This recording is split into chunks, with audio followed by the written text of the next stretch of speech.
Hello, good morning. Welcome to the MLM Lunchtime Leadership Show. So before we get started, we're going to go ahead and invite some people on here. Invite some peeps. Yep.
Alrighty. Bailey. Hello.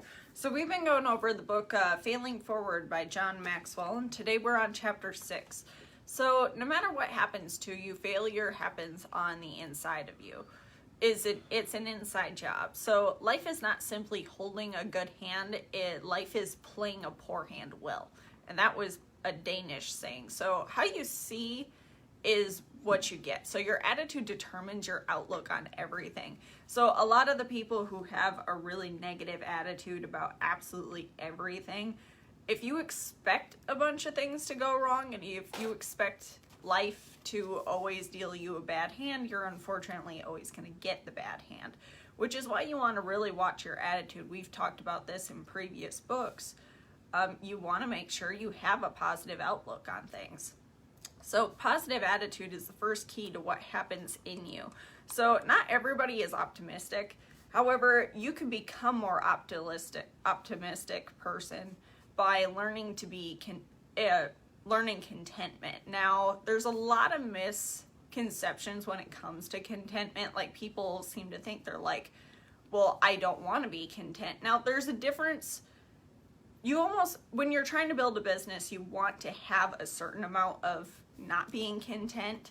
You want to have the drive to go achieve something, but for certain things in your life, you do want to be content with, because the more content you are, the more when situations happen, you're going to be able to sit back and really look at the problem and be like, okay, what is it that we really need to do here? So a couple things, misconceptions about contentment. So it is not containing your emotions. So although you don't want your emotions to run amok, you also don't want to push them aside either. Number 2, not maintaining current situation. So being content doesn't mean being satisfied with a bad situation. It simply means that you have to have a good attitude while you're working it out. And number 3, not attaining possessions, power, and a position. So contentment, you do not it doesn't come from attaining material things, and it's not about getting a position of power.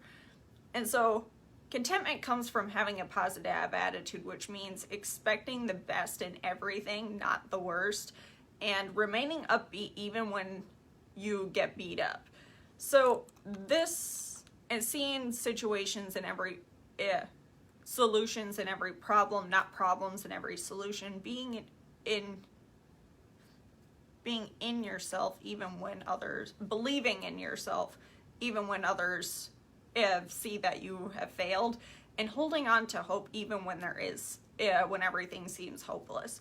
So no matter what happens to you, positive attitude will come from within, and your circumstances and your contentment are not related. The next part is positive action. So this is the other key to what happens in you. So when you can't win in an internal battle against failure without the positive attitude, hold on. Sorry, I read that wrong. You can't win the internal battle against failure without the positive attitude that contentment provides. But if you think positively and do nothing, you're unfortunately going to stay there. So you need a positive action to go along with it. So when you focus on the problems you could solve, there are some things that are out of your control, but there are some things that are in your control, and you need to sit down and figure out what are the things that I can control. Like with this whole pandemic, did you sit back, mope, and watch Netflix, or did you figure out a way to still talk to people? We were on the phone the entire time. We couldn't go meet with anybody, but I'm like, look, we understand everybody's trying to do this social distancing thing, but we're just trying to reach out to people, and we're going to show you what it is that we do. So if you run into the right person, you could refer me. And kind of the cool thing of what happened with all this, it was almost a good and bad thing, because when everything hit and a lot of people were laid off and at home, a lot of the people that told us, well, I have a secure job, now did not have a secure job, and they're like, oh shit, I should have had that plan B. And I'm like, yeah, you probably should have.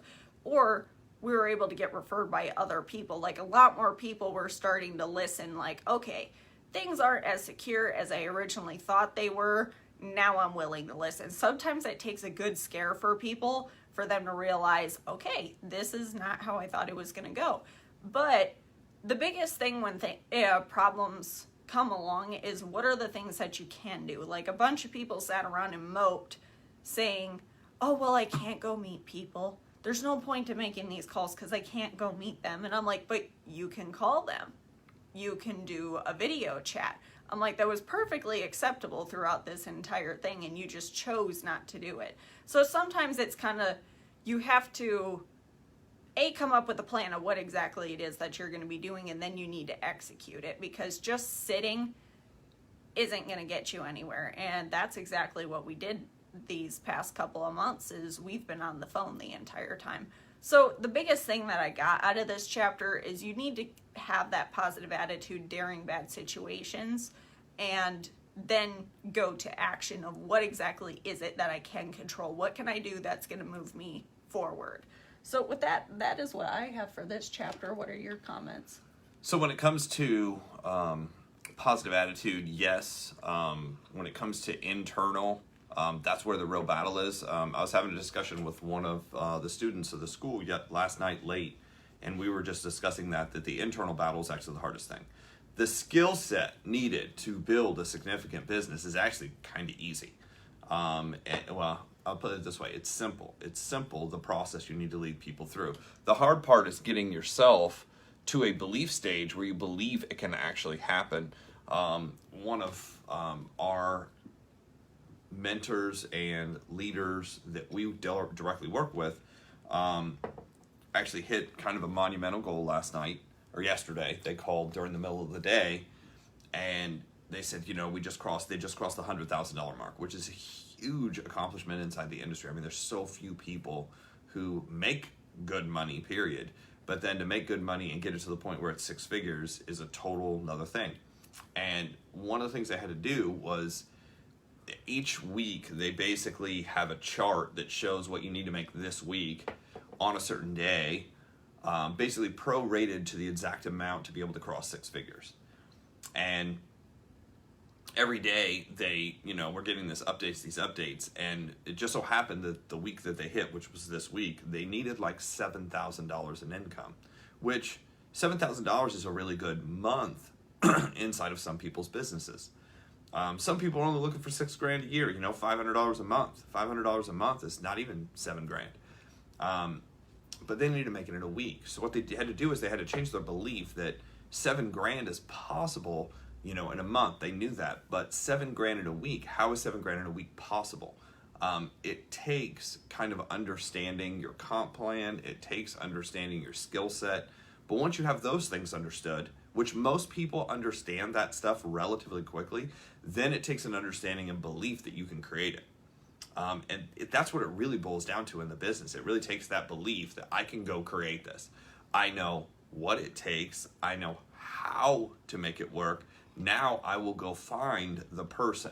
So the weak-minded will go after it and say, well, if the right person, they're always looking for the right person, the right situation. If I can find somebody that knows how to do this already, that already has the skills, if I can find somebody experienced, rather than saying, I'm going to do whatever amount of work it takes to find the right person to fit this scenario, to get in and get started.